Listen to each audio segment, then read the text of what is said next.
di Polda 2 hari, Kak, aku 2 hari di Polda gitu. Ya gimana uang aku minta barang apa kek yang seharga uang aku apa gitu.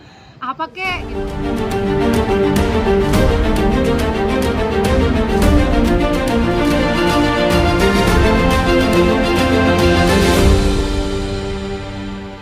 Kalau saya udah bergabung dari awal sama para korban. Di sini aku jelas, walaupun aku public figure, di sini aku justru korban murni. Aku mau umroh, bayar gitu loh. Udah bergabung sama korban lainnya, dan di sini update-nya seperti apa kita juga menunggu dari Bapak, Ibu, dan ya atensi para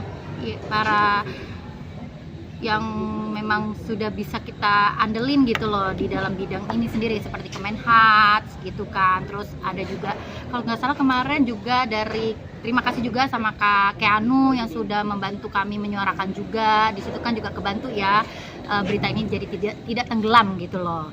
Sama DPR RI siapa namanya? Habibur Rahman. Bukan, yang cewek.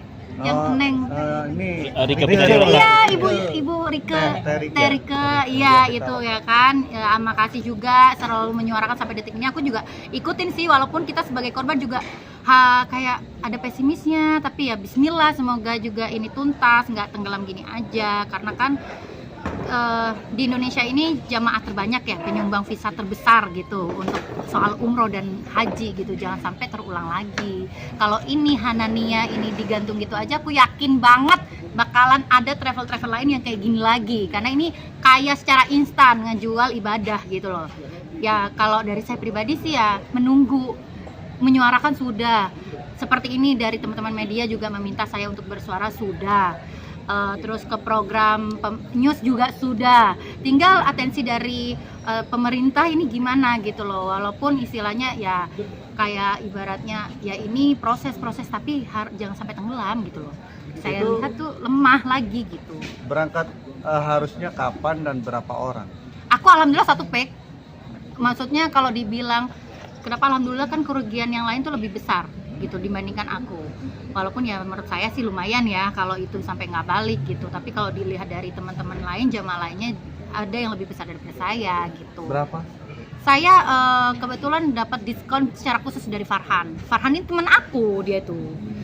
Aku tuh dulu mantan jamaah, maunya calon juga untuk kedua kali menggunakan travel dia. Dari jamaah jadi temen nih, dia nawarin aku investasi apa segala macem, tapi syukurnya aku nggak kena gitu loh, nggak naro, hampir mau naro, bahkan dia terakhir mau gadein mobilnya gitu. Dari situ aku curiga lah, tapi uang aku udah masuk umrohnya gitu, kok umrohnya berjalan, apalagi lagi naik kan Hanania, kok uang 1M nggak ada. Untuk pengusaha itu kan ibarat kecil ya, dengan jamaahnya banyak gitu. Dari situ aku udah curiga ada sesuatu yang gak beres. Aku 22.500.000 ya, lumayan ya gitu. Untuk saya seorang janda kerja sendiri gitu, tolong banget Farhan. Harusnya kapan Kak berangkatnya? Harusnya aku tuh Februari pas perang itu. Terus saya bilang, karena saya lagi stripping, Kak, punya aku minta program yang Agustus ke atas. Dia memang dari CS-nya, customer service-nya tuh nawarin refund atau hold.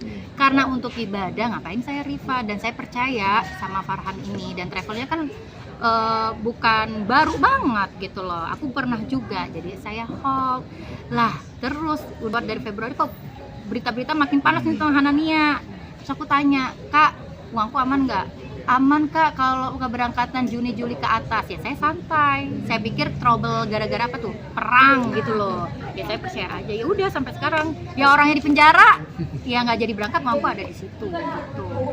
Banyak sih teman-teman yang kena juga, bukan secara dia mau jadi jamaah, memang kayak invest gitu, karena dia open juga kemitraan kan, teras-teras gitulah pokoknya program dia gitu. Seperti itu, harap-harap cemas. Harap-harap cemas, jujur ya, kita bukan nggak percaya sama pemerintah kita, enggak, cuman ngelihat kejadian yang udah pernah terjadi. Ini kan bukan pertama kalinya, kayak First Travel dulu, ternyata pas aku update tentang ini kan di aplikasi sosial media aku, banyak tuh testimoni yang mantan korbannya First Travel, bahwasanya sampai detik ini nggak ada kembalian gitu loh. Itu semakin bikin pesimis, tapi ini tuh harus ada keadilan. Kenapa? Bukan masalah uangnya doang, jangan sampai ada lagi kayak gini gitu. Ya kalau saya pribadi berusaha ikhlas, uang yang sudah hilang tapi nggak mau diem gitu loh. Gimana ya? gemes sama orangnya aja gitu. Udah kenapa nggak Terakhir komunikasi kapan tuh? Ketika menanyakan di Polda dia? Oh, di Polda. Di Polda 2 hari, Kak, aku 2 hari di Polda gitu. Ya gimana uang aku minta barang apa kek yang seharga uang aku sampai gitu. Apa kek gitu. Kan setahu aku dia branded semua gitu. Banyak asetnya. Tapi pernah dijanjiin nggak sih kak? Sama Pak Gatot? Ya pernah dong, kayak aman, ditenangin, gak dijanjiin sih. Gimana mau janjiin orang udah off tuh 2 hari, habis itu off. Mungkin udah disita kan handphonenya. Kalau aset setahu aku sih dia harusnya ada ya gitu loh.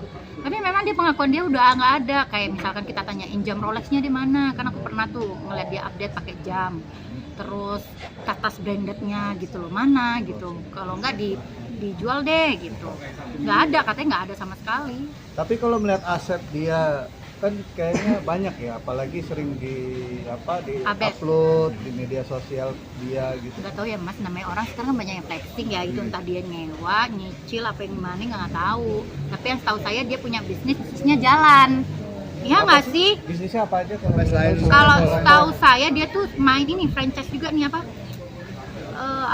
tas sih brand gitu loh, brand lokal, franchise. Tas aku nggak bisa nyebut brandnya, takutnya brandnya kena, kan brandnya nggak salah gitu, karena dia franchise.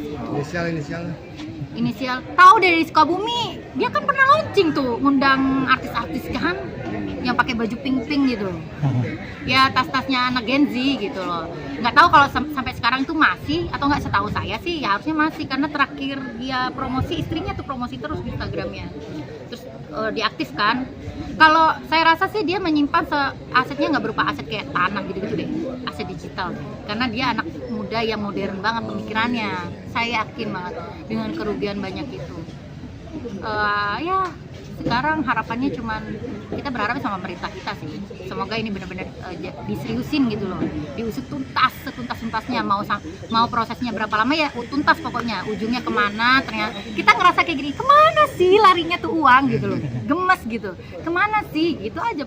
Semua korban sekarang tuh pertanyaannya kemana, total kerugiannya sampai 100 M itu kemana, itu duit loh, duit itu kemana, itu aja kita penasaran. Kalau ngomong ibadah ya semoga kita para korban dapat, selain dapat hikmahnya ya semoga dapat gantinya lebih.